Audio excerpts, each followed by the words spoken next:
Je vais prendre la parole et animer un peu, tant soit peu, cette plantation extrêmement symbolique de un arbre en ce qui concerne ce gigantesque trou ici.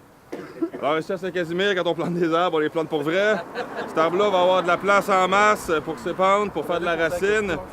L'arbre qu'on va planter aujourd'hui, c'est un érable rouge.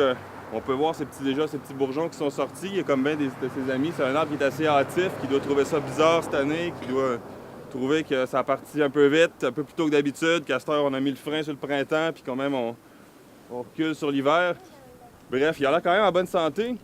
Moi, je n'ai pas la science infuse en ce qui a trait aux arbres. J'en ai planté quand même beaucoup. J'ai des petits trucs. On a des arbres à distribuer ici ensuite.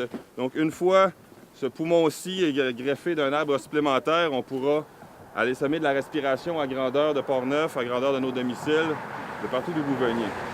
Bien, bonjour tout le monde. Là, bien longtemps, ça fait de ça. Écoute, on ne sait plus comment ça fait longtemps. Mais moi, mon arrière-grand-père m'a conté, j'avais 5-6 ans quand il m'a conté ça, que lui, il avait connu ça, une année sans été. Il a fait frette tous les 12 mois de l'année.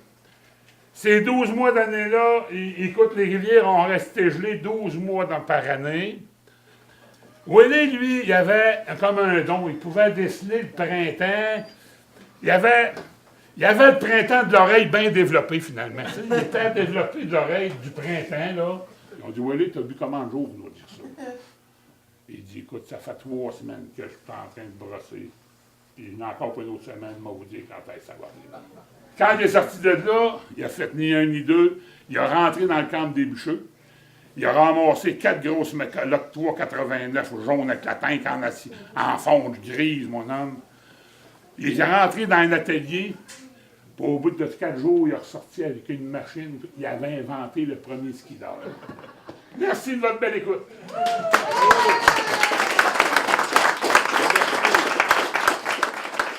Saint-Casimir, les remarquables oubliés sont de moins en moins oubliés parce que la mémoire est importante, la mémoire, on se la transmet et il y a plein de personnages fascinants qui ont créé Saint-Casimir et qui font partie encore de notre quotidien. Des industriels qui ont créé des machines complètement innovatrices pour l'époque, qui ont eu un savoir-faire qu'ils ont transmis, qu'on retrouve dans les bâtiments. Évidemment, c'est le bâtiment le plus important de Saint-Casimir, le plus grand, le plus varié aussi dans ses techniques de construction, mais c'est un bâtiment qui a été construit avec tous les corps de métier.